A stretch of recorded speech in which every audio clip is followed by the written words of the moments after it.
The world prepares for Judge Brett Kavanaugh and his accuser to testify in front of the Senate. President Trump prepares to release the FISA kraken. And we analyze the latest poll results. I'm Ben Shapiro. This is The Ben Shapiro Show.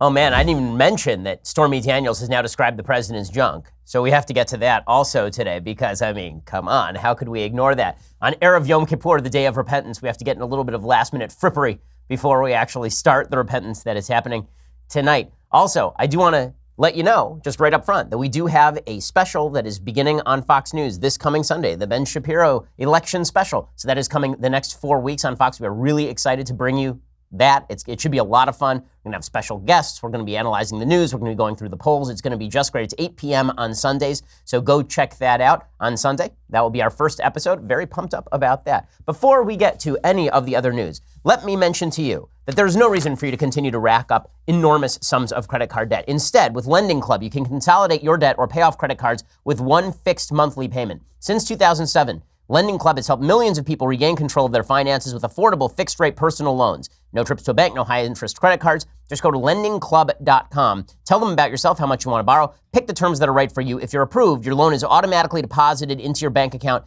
in as little as a few days. Lending Club is the #1 peer-to-peer lending platform. Over $35 billion in loans issued. Just check it out at lendingclub.com/Ben. You can check your rate in minutes. You can borrow up to 40 grand. That's lendingclub.com/Ben. Lendingclub.com/Ben. All loans made by WebBank, member FDIC, equal housing lender. Go check them out right now because, again, there's no reason for you to rack up enormous credit card charges. If you don't pay off your credit card bill, that sucker can grow really fast on you. Why wouldn't you just consolidate your debt? Go check it out at lendingclub.com/Ben. Again, that's lendingclub.com/Ben to check your rate in just minutes. Alrighty, so the world waits aghast as we find out more about the accusations against Judge Brett Kavanaugh. Brett Kavanaugh, of course, President Trump's pick to replace Justice Anthony Kennedy on the Supreme Court. And he was considered the establishment pick, let us recall. I had serious questions about Judge Brett Kavanaugh on policy grounds, but there seemed to be no real question about him on character grounds. This is a Catholic father of multiple girls. This is a guy who had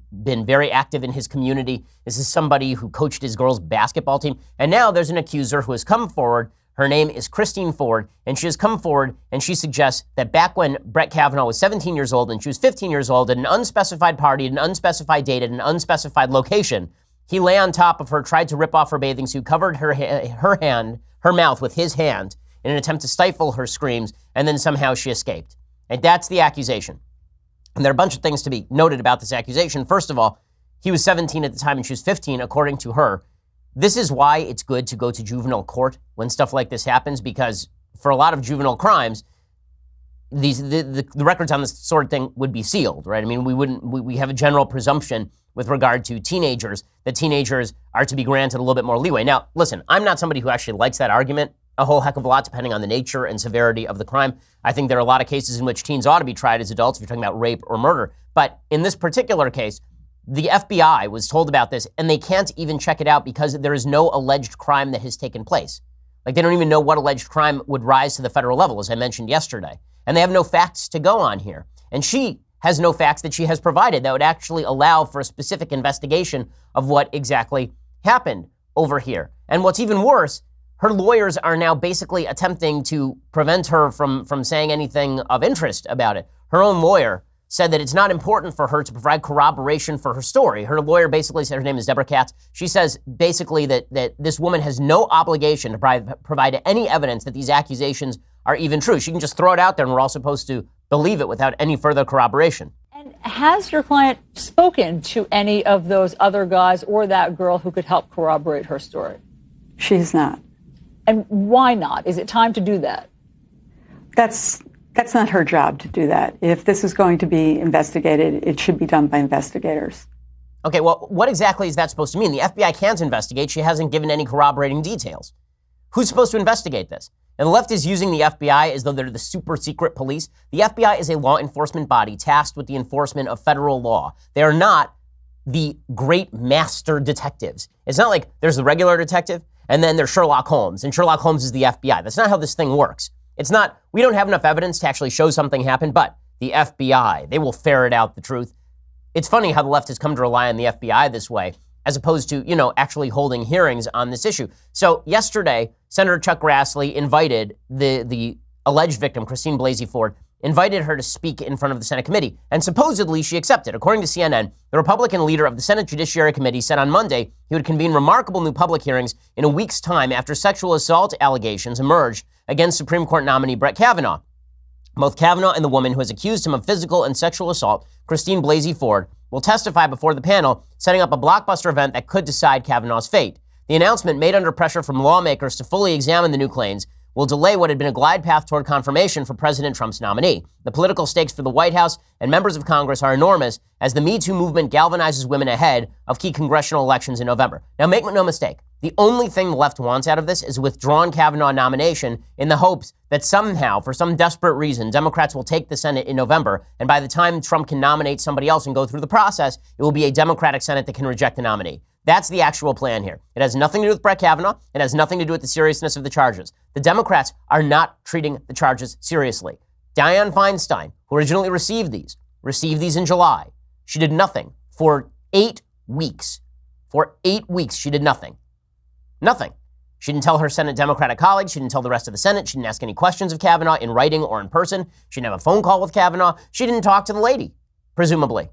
Right? All that happened is that she received this letter, she sat on it, and then just before the confirmation, she decided to release it in a last-ditch attempt to hold off the hearings as long as possible so that this would stretch beyond the next election cycle. That's all that is happening right here. And how do we know that? Because now it is obvious that the Democrats are simply using delay tactics. So the Senate Democrats, the Judiciary Committee Democrats, put out a statement yesterday, and they said this: with only a few hours' notice and over the objections of Ranking Member Feinstein, Judiciary Committee Republicans scheduled a staff-level phone call with Brett Kavanaugh concerning allegations he sexually assaulted a young woman.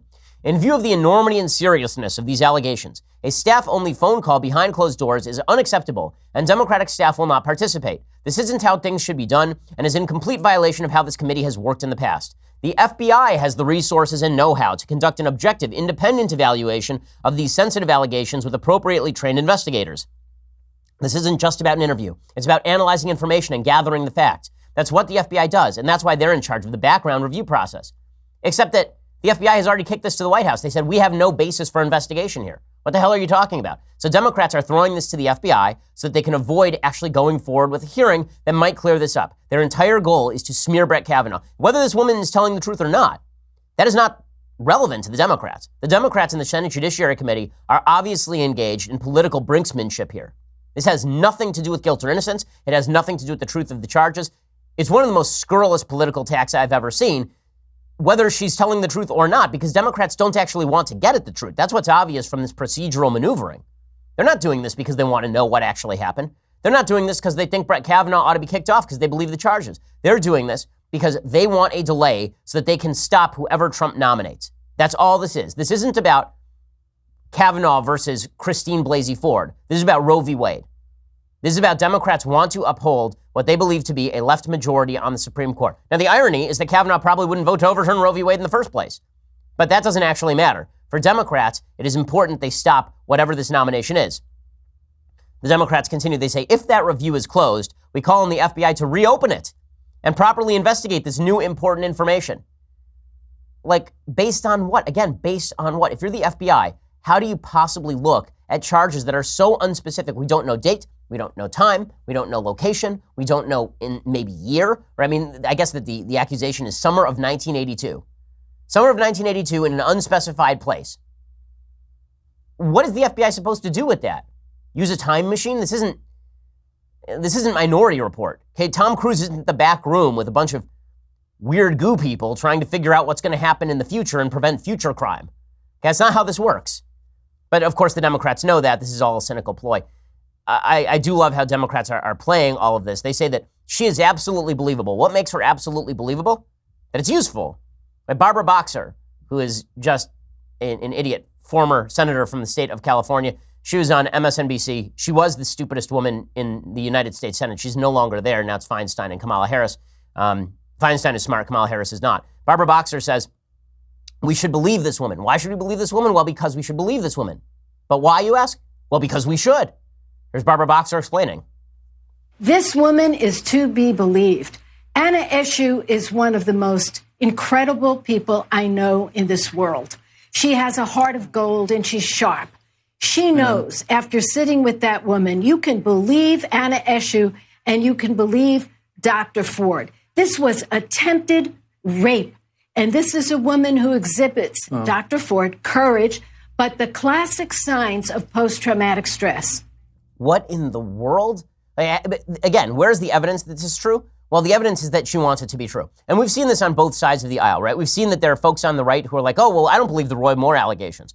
Why don't you believe multiple women, something like 8 women, who testified he used to hit on 14-year-old girls? Well, because I don't believe them. But why? Well, because in this particular case, I don't know who to believe, right? I don't know who to believe. I think there are holes in her story that need to be filled. I think that the Democrats are playing politics with this.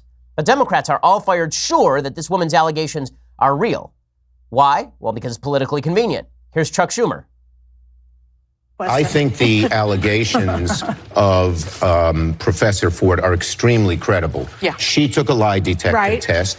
She talked to this to her therapist. They were having family counseling in part because of what happened to her 5 years ago and told all the details. And third, to come out and say something like this puts you and your family through incredible scrutiny. Yes. People throw brickbats at you and everything else. She didn't do it on a whim. I don't think she did it for political reasons. So she has a great deal of credibility. Okay, this argument that a woman has a great deal of credibility because she has a lot to lose coming forward. Who has more to lose, Christine Blasey Ford or Judge Brett Kavanaugh, who's not only going to lose his career, but also a slot in the Supreme Court? And if we're going to talk about people who have something to lose and who are risking a lot here, it's Kavanaugh, not Christine Blasey Ford, who's being held up as a heroine for all of this. Now, I'm not saying emotionally it's not difficult for her to come forward. And again, I'm going to say it for the 1,000th time. It's quite possible she's telling the truth, but I don't know, and you don't know, and nobody knows, because the only people in that room, even allegedly, were Brett Kavanaugh and Mark Judge, both of whom deny, and this woman. Brett Kavanaugh, by the way, says he wasn't even at a party. Right? He says he wasn't even at that party. And the left says, well, how does he know which party she's talking about unless he knows the party? Well, maybe he wasn't at a party. It's a pretty blanket claim. It should be easy to debunk if the Democrats think they can debunk it. So why can't they debunk it? Because they don't feel they need to debunk it. This is all politics.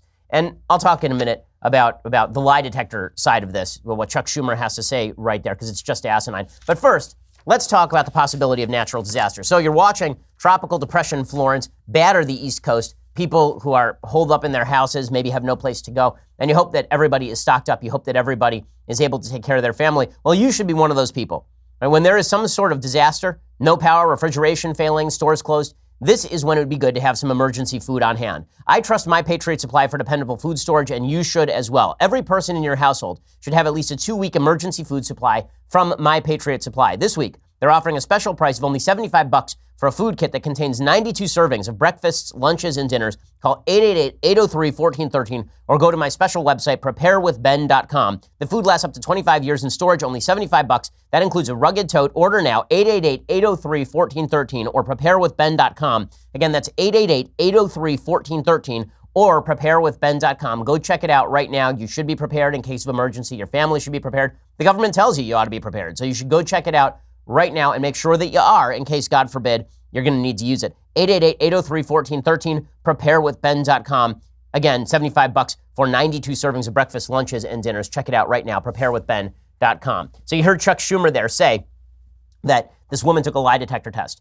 Who cares? Lie detectors are inadmissible in court. They do not actually prove whether someone is lying or not. According to Live Science, a polygraph is not a lie detector, and it never was. A polygraph detects physiological expressions associated with lying in some people, such as a racing heart and sweaty fingers. The determination of truth versus falsehood is a subjective interpretation by the polygraph examiner. So when people say that they took a polygraph, that doesn't mean anything. It legitimately means nothing. It's not even admissible in court.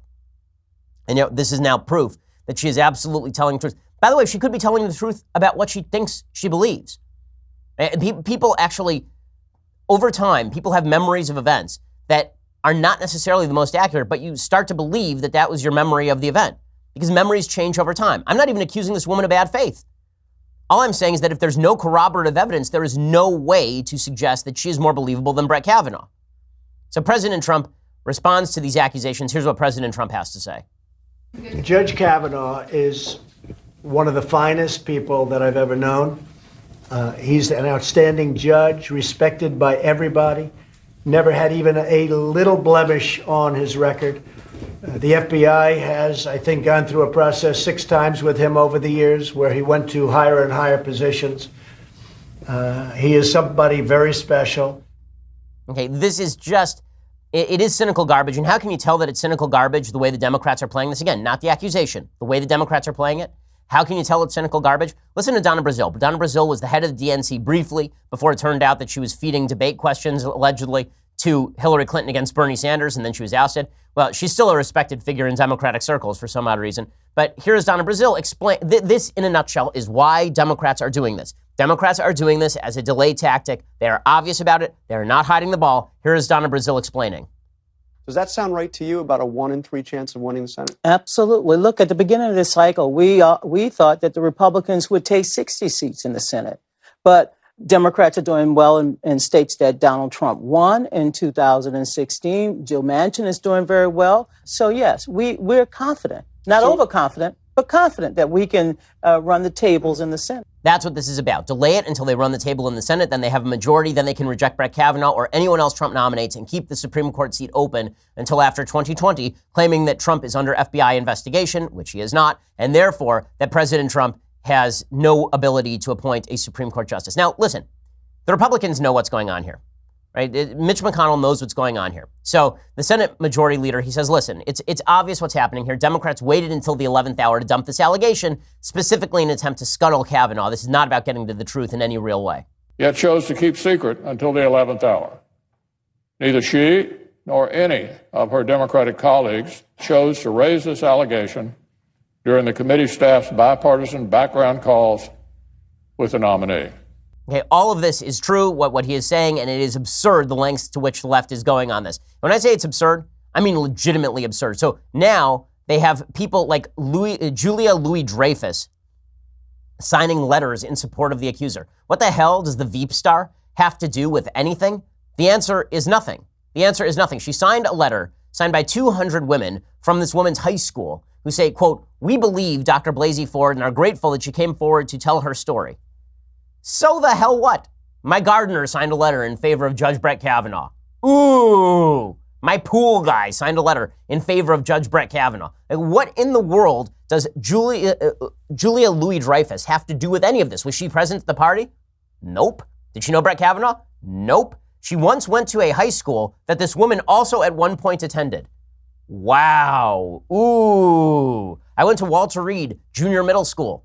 Okay, if I went to Walter Reed and somebody else went to Walter Reed, well, that means that if I sign a letter having to do with that person, even if they graduated 20 years before I went there, that means I have additional credibility on what they did in a bedroom that I haven't heard of 36 years beforehand, maybe before I was born. I should do that. I went to Harvard Law School. Anytime anything happens that is scandalous about a Harvard Law alum, and it happened before I was born, it happened like 1955, I should sign a letter saying, I don't believe this man is an alum of their law school. This is the length to which the left is going. And it's so absurd that it actually undercuts this woman. It hurts the Me Too movement. The Me Too movement was all about the believability and credibility of women. The idea was if a woman says something, we should initially give it credibility, and then we should go examine the evidence to try and confirm the story. But we shouldn't dismiss her story out of hand, as many people are sometimes wont to do. That was the case of the Me Too movement. Instead, Democrats, by cynically using an accusation that has no corroborating evidence to this point, none. Okay, the first time this was ever reported to anyone who is not her husband in 2002 was 2012, 30 years after the event. Instead of actually holding all of our accusations and accusers to the same standard of evidence, now the Democrats are cynically playing politics. It is obvious that they just want to believe what they want to believe here. The best example that I can spot is from Anna Marie Cox, who was on MSNBC last night. Again, the fact that anyone takes Anna Marie Cox seriously is beyond me, but she was on MSNBC last night on Lawrence O'Donnell's show, and she explains it doesn't matter whether Kavanaugh is guilty or innocent. The only thing that matters is whether in the hearings he's nice to the woman. I legitimately cannot make up what she's about to say. Here's what she says. a parallel here is that we need to judge Brett Kavanaugh not just on what he may or may not have done, but how he treats a woman's pain. And that is something I'm going to be paying attention to on Monday. Now, I'll give you a spoiler alert. I don't think Brett Kavanaugh takes women's pain very seriously, and I know that because of the decisions he's made as a judge.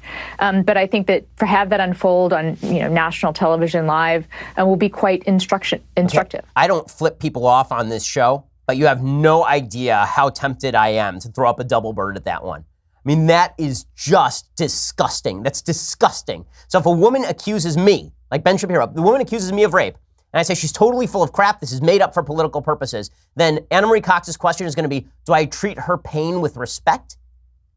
I'm falsely alleged to have committed rape or attempted rape, and I'm supposed to treat that woman's accusations with her pain with respect? That's how you're going to judge it? And you're going to prejudge how I treat that woman based on the fact that I have ruled in the past in ways you don't like on judicial cases? And then you have the gall to say this isn't a political maneuver? This isn't a political hit job? Again, they're undermining this woman. When this first came out, I said this woman is not uncredible. I said it yesterday on the show. And now the way the Democrats are treating this woman makes me think she is less credible just because of the way Democrats are treating her, because they're treating her as a political football. That statement from Anna Marie Cox is just morally abysmal, morally disreputable, disgusting, repulsive, repugnant. I'm going through the full thesaurus here. I lose capacity for speech at how disgusting it is to suggest that if you are falsely accused of a crime, your activity in feeling the pain of the person falsely accusing you, in your view, is really the main consideration here, not your guilt or innocence. Doesn't matter if the person is lying about you or got it wrong. The only thing that matters is how nice you are about it when you deny it. My God, these people, she has no shame. Have these people no sense of decency or shame? Just unbelievably absurd. Unbelievably absurd. Okay, in just a second, I'm going to get to some more response by Democrats to all this. Plus, we'll take a look at the polls. And President Trump says that he is going to declassify a lot of the Russiagate materials. So we'll get to all of that and the Emmy. So we have a lot coming up still on the show. But first, I want to talk to you about boosting your energy level and boosting your cognition.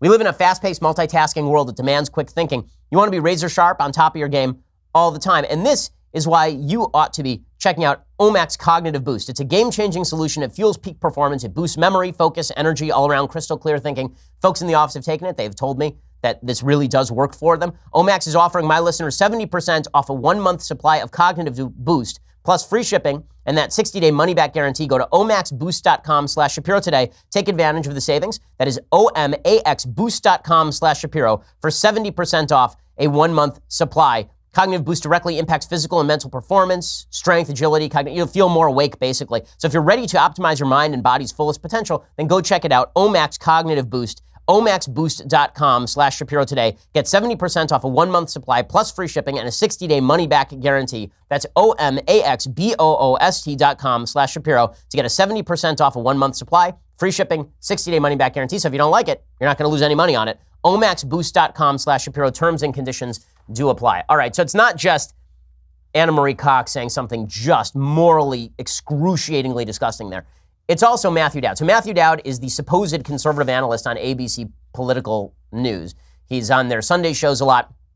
And Matthew Dowd tweeted out this regarding the Brett Kavanaugh accusations. And this is why you wonder why the Me Too movement is breaking down.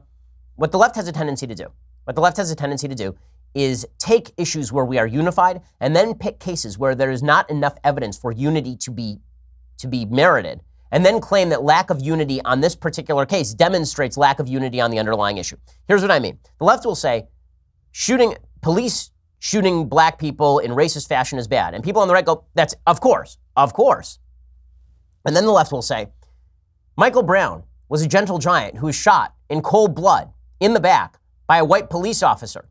And the right will go, well, that's not true. None of those things are true. And the left will say, you don't take that crime seriously enough. If you took that crime seriously enough, you would believe what I have to say. And this just shows that the underlying issue you don't care about. You don't care about racist shootings. Doesn't matter that you thought that it was a racist shooting when Walter Scott was shot in the back in South Carolina. Doesn't matter that you think the Philando Castile shooting was a bad shoot. Doesn't matter that you can name off the top of your head 5, 6 police shootings of people that are racially suspect at best.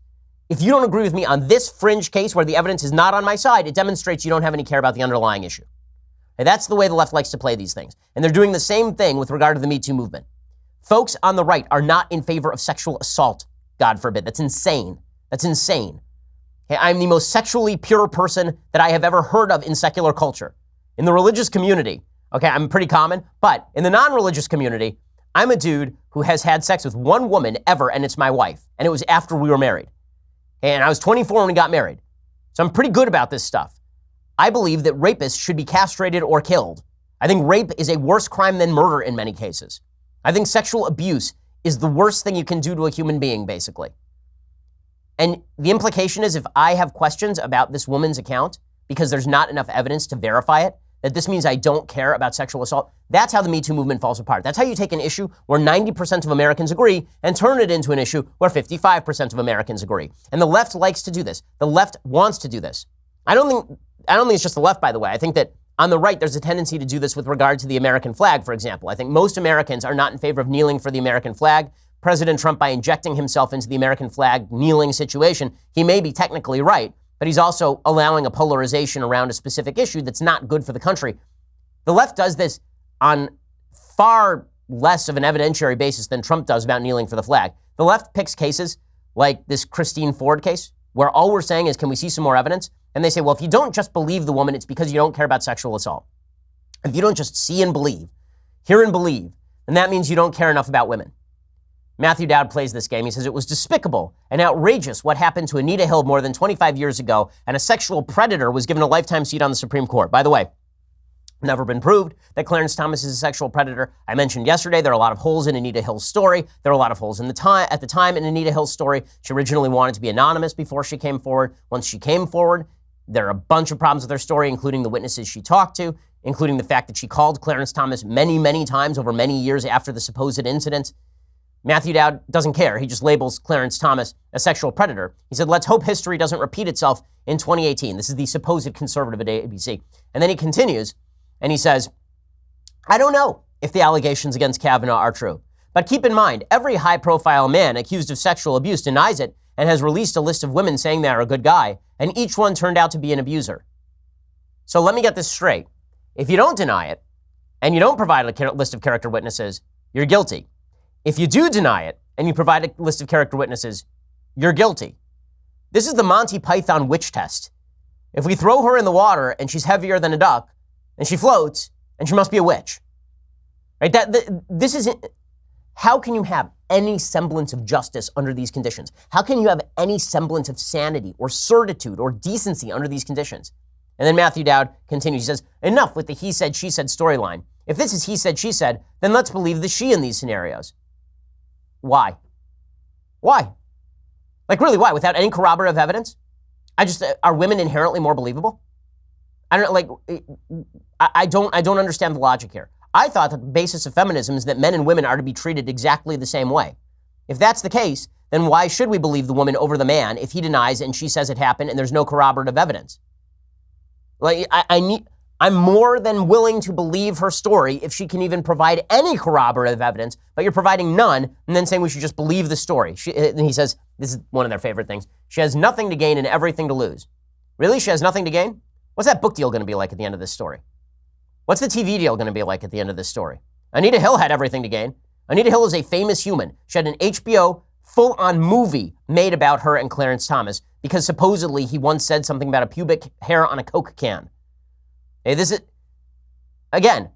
woman may be telling the truth for the 1001st time during this program. She may be telling the truth, but it is not true to suggest that she has nothing to gain and everything to lose. Matthew Dowd says, for 250 years, we have believed the he in these scenarios. Enough is enough. Really? I didn't always believe the he in these scenarios. Like, I think that Bill Clinton probably raped Juanita Broderick. I'm not believing the he in these scenarios. I think that Roy Moore was preying on girls. Like, I think that Donald Trump has abused women. Like, where is he getting this? And the answer is he's getting this from nowhere. He's just looking for any sort of slim reed to hang his hat on here. This is gross stuff. And again, all of this has to do with electoral politics. Right now, Republicans are having a tough time in the election polls. The election polls show right now that Democrats have the upper hand in Arizona and Tennessee in the Senate races. Kyrsten Sinema, who is a real radical in Arizona, now has a slight lead over Martha McSally in the latest CNN poll. It shows that she is beating her by 7 points, 50% to 43%. In Tennessee, there's a candidate named Phil Bredesen, who is the former governor, and he holds a 5-point edge over Marsha Blackburn, 50% to 45% among likely voters there. Some of this has to do with the president of the United States. And the fact is that Bob Corker would still be running in Tennessee if Donald Trump hadn't basically destroyed him. And in Arizona, President Trump has made himself unpopular by attacking John McCain and such. So Martha McSally is paying a polling price. But if Arizona goes blue and Tennessee goes blue, that is a bad indicator. That's a bad indicator. Right now, the chances that the Democrats take the Senate are not horrendous. They're about the same as the chances that Donald Trump was going to win the presidency in 2016, according to 538. In just a second, I'm going to discuss some of those statistics and give you the latest breakdown on the Senate and why Democrats are so eager to vote. Plus, we'll talk about President Trump revealing some new FISA documents and Stormy Daniels describing the president's junk. Life hack, dudes. If you don't want people who aren't your wife describing your junk, you probably shouldn't show your junk to people who aren't your wife. It's a life hack. The description, I will say, it made me laugh. I mean, I'm not going to lie about this. And sure, it's Erev Yom Kippur. Sure, it's the night of Yom Kippur. But if I can't get in a little bit of dirty-minded frippery before the holiday, then you're underestimating me. We'll get to that in just 1 second. But first, let's talk about saving money online. When you shop online, do you turn into a tab hoarder, like you're looking for promo codes, you're looking for the easiest way to save money on a specific deal? Well, instead of that, try Honey. Honey is the free browser add-on that over 9 million people are using every day to save money while they shop online. In 2 clicks, you can add Honey to any browser for free, and then you shop like you normally do. Honey scans and tests millions of coupons in the background, and checkout, Honey automatically applies the best coupon. So you're saving money on an enormous number of deals just because you decided to go and add Honey to your browser. I've used Honey on my browser at Amazon. It does work in Amazon. I've used it for deals like we got ourselves a pressure cooker. It's great. I mean, you can save money just by using Honey. There's no reason not to add it because it doesn't cost you anything. It's free. It takes 2 clicks to install. It will save you tons of money. Get Honey for free at joinhoney.com/Ben. Again, that's joinhoney.com/Ben to start saving with Honey today. JOIN honey.com/Ben. Check it out right now and start saving money. There's no reason for you to miss out. Also, before we get to the rest of the news, and there's plenty of it to come, you're going to have to go and subscribe. So go subscribe over at dailywire.com. $9.99 a month gets you a subscription to dailywire.com. When you do, you get the rest of this show live. You get the rest of Andrew Klavan's show live, the rest of Michael Knowles' awful show live. All of those things live. Plus, today at 6:30 p.m. Eastern, 3:30 p.m. Pacific, do not miss our next episode of Daily Wire Backstage with God King Jeremy Boring, me, Andrew Klavan, Michael Knowles, because that's still a thing we do around here, and Alicia Krause. We'll be joined by special guest Glenn Beck to talk about his new book, Addicted to Outrage, which I have read and is terrific. We'll be taking questions, but only from our Daily Wire subscribers, so make sure to become one today. If you want to ask Glenn a question, ask me a question, ask Jeremy a question. If for some odd reason you want to ask Knowles a question because you're high or something, you can do all that when you go and subscribe. Again, today, 6:30 p.m. Eastern, 3:30 p.m. Pacific. Join us for Daily Wire Backstage with special guest Glenn Beck. Become a subscriber to ask us your questions right now. Also, for $99 a year, you get all those things, plus the Daily Wire hot or leftist tears hot or cold tumbler. I mean, look at this thing. So much better than any mug. Any mug. Plus, I'm wearing pants. Go check it out right now. The leftist tears hot or cold tumbler. And you get that for $99 a year. You will indeed enjoy it. So go check us out. Plus, we have another Sunday special coming up this Sunday. We are just a content machine around here. We have a Sunday special coming up next Sunday with a special guest whom I shall not reveal to you at this point in time. You're going to have to wait and suffer in silence. But you can actually be subscribed by going to YouTube or iTunes, and then you'll get it on Sunday. Go check it out. We are the largest, fastest growing conservative podcast in the nation.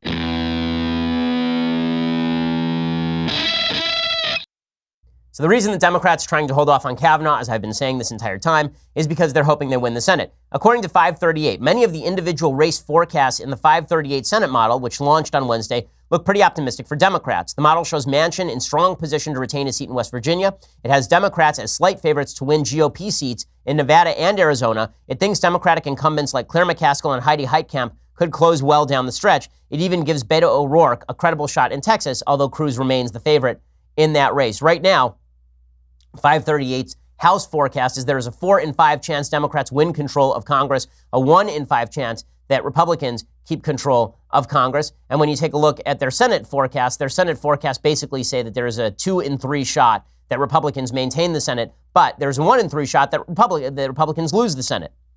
But 538 says the Senate model basically suggests Republicans have between a 2 in 3 and a 7 in 10 chance to hold the Senate, depending on which version of their model they're looking at. That's because the Senate map is really, really bad for Democrats. It's about as unfavorable a map as any party has faced in the Senate ever. Democrats have 26 seats up for election in November. Republicans have just 9. 10 of those 26 seats are in states Trump won in 2016, including 5 states where he won overwhelmingly. So Democrats could win the popular vote for the U.S. House by 8 to 9 percentage points, and they still would not win the Senate. Instead, they need about an 11-point advantage in the House popular vote before they become favorites to claim the Senate. But it's possible that Republicans could lose the Senate. And Democrats know this, and this is why they are attempting to push this vote off on Kavanaugh as long as humanly possible.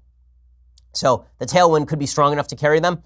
Also, there are 11 seats that each party has at least a 10% chance of winning. Arizona, Florida, Indiana, Missouri, Mississippi, Montana, North Dakota, Nevada, Tennessee, Texas, and West Virginia. Democrats need 8 of those 11 to take the Senate. So Democrats, have a micro path and a macro path, as 538 says. And it is worth noting that Democrats are highly motivated.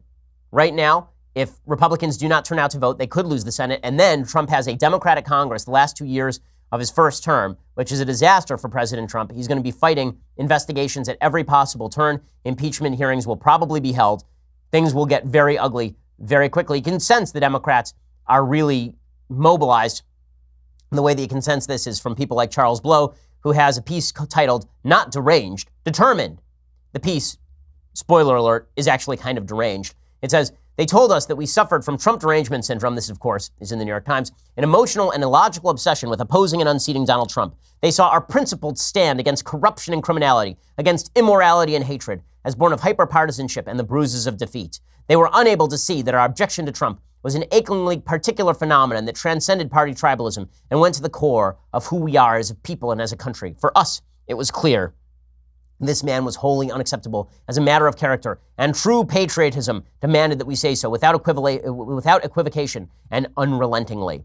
And this is the feeling that you get. I mean, I live in California, which means that you see a lot of folks in California who feel this way. Democratic turnout is going to be very high. Republicans cannot be sanguine. Republicans have to turn out to vote. Doesn't matter whether you like Trump or not. The only thing that matters at this point is ensuring Republicans keep the Senate. If you do not want Democrats to hold the Supreme Court at 8 and then wait until Justice Anthony Kennedy is replaced in 2021 by Justice Elizabeth Warren, right? You got to be very worried about this if you are a Republican or a conservative in any way. Meanwhile, President Trump is moving forward with declassification of documents related to the FISA warrant on Carter Page, according to Politico. And I've been waiting for this for a long time. I keep saying, why doesn't Trump just release the documents? If, in fact, the FBI was wrongly surveilling Carter Page, if, in fact, our nation's law enforcement bodies were targeting the Trump campaign, Trump has the ability to declassify all of this, and he should. And he should.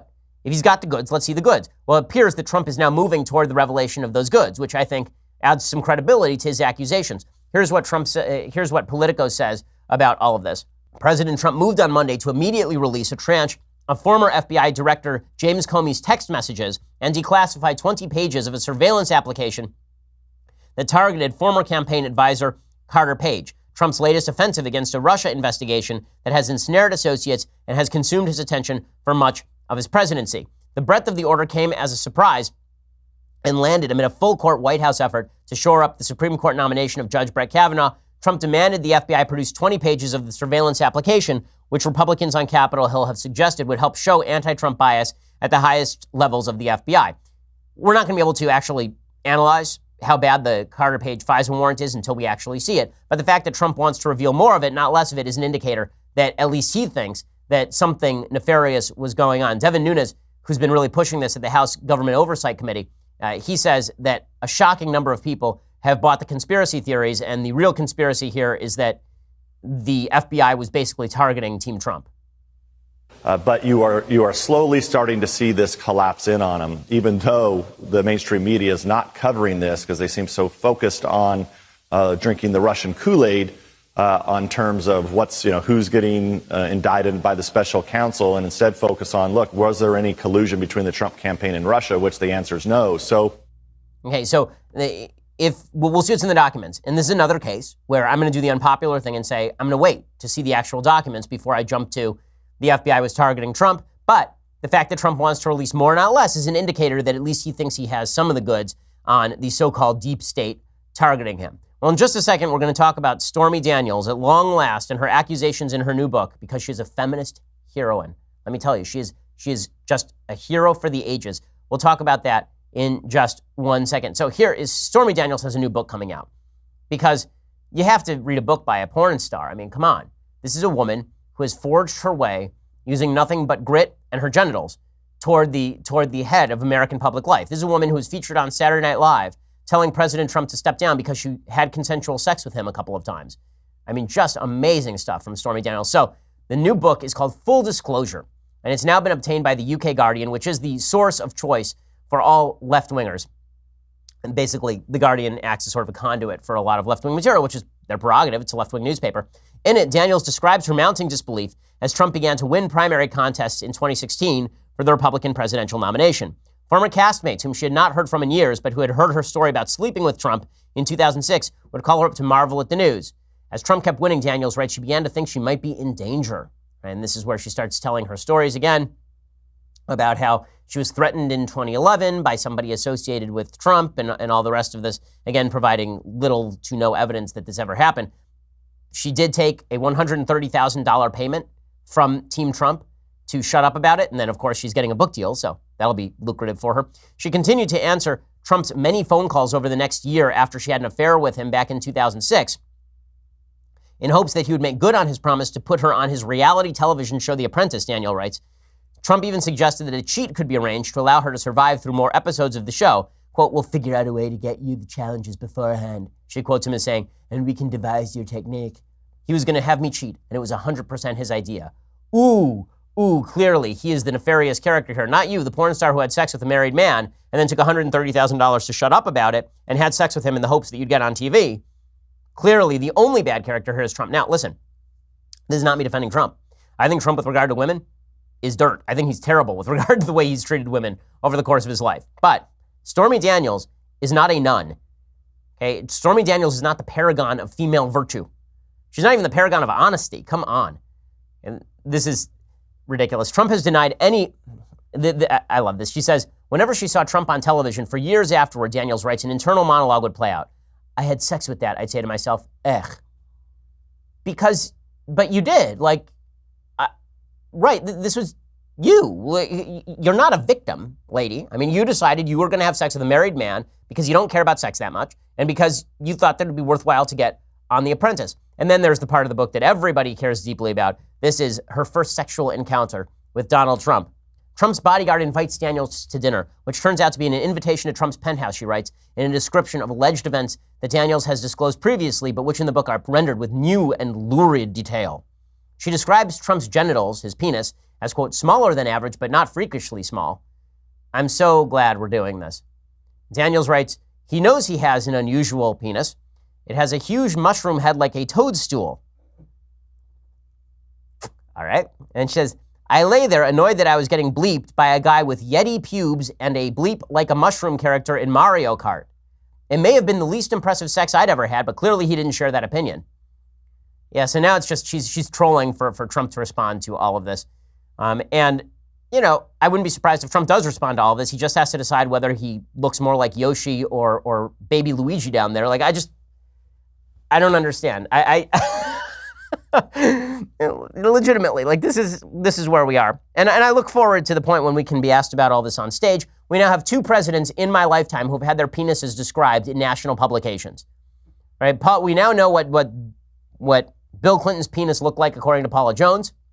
And we now know what Donald Trump's penis looks like according to Stormy Daniels. And all I can say is that it might be worthwhile for guys to keep it in their pants. How about we start with that? Life hack. Keep your junk in your pants if you don't want people describing that junk publicly. I do love, though, that Stormy Daniels is playing this as though she was some sort of victim. She went there and she says, you know, Donald promised me that I'd be on The Apprentice. And Trump was probably like, right, The Apprentice, that's what I call my little guy. I want to put you on The Apprentice. It's all so salacious and gross, but this is our politics. This is the game we have chosen. This is the politics we have chosen. This is the business we have chosen. Good times. Good times. Okay, time for some things I like and then some things that I hate. And things I hate will be combined with deconstructing the culture today. So, things I like. On a much more serious note, tonight is Yom Kippur. So after all of that hilarity, I'm going to have to do a bit of atonement this evening and tomorrow. And I'm going to go from actually the most ridiculous stuff to the most serious stuff that ever happened. There's a book that I read over Rosh Hashanah, which is a history of the Warsaw Ghetto Uprising. Man, how I switch gears on this one is beyond me. But the book is called Resistance by Israel Gutman, who is the head of the Yad Vashem museum dedicated to the Warsaw Ghetto Uprising, at least part of it. And the book is sort of a comprehensive look at what happened during the Warsaw Ghetto Uprising of 1943, one of the great kind of heroic Jewish stories of all time. The Nazis had shipped off, the Warsaw Ghetto was in and of itself an enormous human rights violation. Basically, 400,000 Jews were shipped into an area 1 mile square. They were put 9 to a room. They were allotted 143 calories a person by the Nazis. The Nazis basically wanted to starve them to death. And then when the final solution was decided upon, they started shipping all of these folks to Auschwitz. After the first shipment to Auschwitz, a group of Jews, knowing they were going to die anyway, formed a resistance with pretty much no arms, and they proceeded to hold off the Germans for weeks on end, all the way from April 19th, 1943 into mid-May. They held off the German army. It's a pretty amazing story. You can check it out, Israel Gutman's The Resistance. There's also a pretty good movie that was made about this called Uprising with I think, Hank Azaria and Donald Sutherland and Lili Sobieski, I think is her name. Lila Sobieski, the actress. She's quite good. It's a good movie, so check that out as well. Israel Gutman's Resistance. Okay, time for some things that I hate. So one of the things that's very difficult about the internet is that so many memes go around and you're never sure what's real or not. So there's a meme that was going around of Anderson Cooper standing in really deep water while his producer stood above him with a camera. And we were supposed to believe that Anderson Cooper was sort of faking it, that it was from Hurricane Ike in 2008, I believe. And the implication was that Anderson Cooper was faking the footage, that the water wasn't really all that deep. And this followed on the heels of a lot of video from the current hurricane where you'd see like a weather person standing in front trying to brace against the wind and then 2 dudes walking in the background like there was no big deal happening. Well, the problem is that if you're going to actually make those sorts of accusations, you probably should back them up. Anderson Cooper rightly is ticked off about this. He says that entire segment was about how there are ditches underwater and that you can be walking along and not spot the ditch and go plunging right into the ditch. Here's Anderson Cooper explaining. Now, over the weekend, however, the son of the president, Donnie Jr., tweeted out this picture of me in waist-high water, my camera crew a few feet away on higher ground in only a little bit of water. Donnie Jr. was claiming it showed me in Florence faking the depths of floodwaters in order to somehow harm his father. And I quote from his tweet, "Stop lying to try to make @RealDonald Trump look bad," he wrote. Now, look, I don't expect the president's son to ever admit he was wrong, or one of the president's former advisors, or frankly anyone else who's retweeted these pictures. But I at least thought that they and you should know the truth. Okay, and he's not wrong to be upset about that. I will say that nowhere in that tweet from Donald Trump Jr. does he actually accuse Cooper of doing this during the current hurricane. But the level of vagary in the tweet is not a great thing, and people should be careful about what they tweet. You know, we all make mistakes on Twitter because everything moves too fast. You sort of retweet what comes across your page. But if you're going to make those sorts of accusations, you ought to be clearer about it. Okay, so meanwhile, the Emmys happened last night. And I'm not sure that anybody actually watched the Emmys. I'm not sure what the ratings were like. I can't imagine they were great. But it was typical Hollywood leftist culture. And as I've said many times, what we have right now in America is a cultural divide that is reflecting itself in politics. The left has taken the commanding heights in culture, and the right responds by taking the commanding heights in politics. They say, you guys want to come for our guns, you call us bitter clingers, you call us deplorables, you call us all sorts of names, and you know what we're going to do? We're going to protect ourselves by ensuring that our politicians don't agree with you. Well, that was underscored last night by just more politicking from the Emmys stage, because they can't just give awards to people on the basis of non-politics. They have to talk politics naturally. Last Man Standing was canceled by ABC and then picked up by Fox. That's right. Which is great. That's right. Yeah. And Roseanne was canceled by herself, but picked up by white nationalists. Oh. You know, I heard Roseanne is actually moving to Israel. Wow. I mean, damn. How messed up is your life when you have to go to the Middle East just to get peace of mind? Okay, now that last joke is particularly stupid because Israel is actually a pretty good place to live. I mean, I have a lot of relatives in Israel. How many of these folks in Hollywood have said that they want to pick up and move to Canada just because Trump was elected in the first place? That's a really dumb point. Also, ripping on Roseanne is sort of like your chief rip. that she was picked up by white nationalists. Meanwhile, half the people in the audience are engaged in sins various and sundry, is a little bit absurd. But that wasn't the extent of it. The red carpet was replete with people in Hollywood virtue signaling for the SJW crowd. I am wearing Nike to applaud them for supporting Colin Kaepernick and his protest against racial injustice and police brutality. These are not dark times. These are awakening times. And we all have to wake up. If you could say something to Colin right now, what would it be? Thank you, Colin. Thank you for all that you do. Thank you for being brave. Thank you for being courageous. Thank you for taking a knee. Thank you for making millions of dollars from a massive multinational corporation that uses cheap labor from abroad just so that people can posture on red carpets. Well done, Hollywood. Well done, Hollywood. Can't imagine why anybody wouldn't trust you with the future of the country. And the left doesn't understand that when they insult the rest of the country culturally, the country responds by putting people in power who they think will protect them from Hollywood. You want to know what makes people in the middle of the country feel threatened? The idea that folks on the Emmy stage will one day be in the halls of power again governing them. That's what scares people in the middle of the country, and rightly so. Okay, final thing that I hate. So Thandie Newton was also at the Emmys, and she had to drop this line. It is very important to virtue signal about feminism and atheism at the same time from the stage. So Thandie Newton won an award for Westworld. She is quite good in Westworld. She's a terrific actress. But here's what she had to say after winning. Thandie Newton.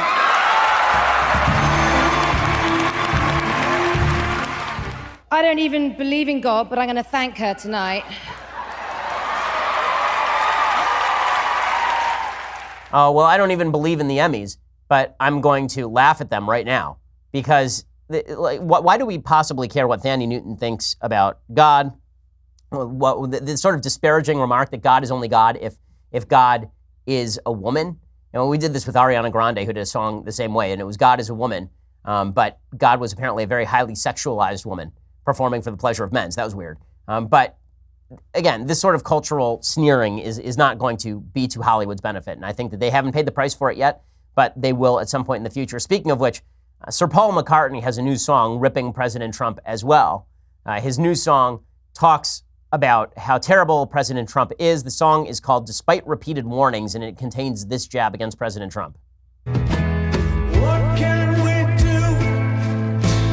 What can we do? What can we do to stop this foolish plan going through? What can we do? What can we do? This man is bound to lose his ship and his crew.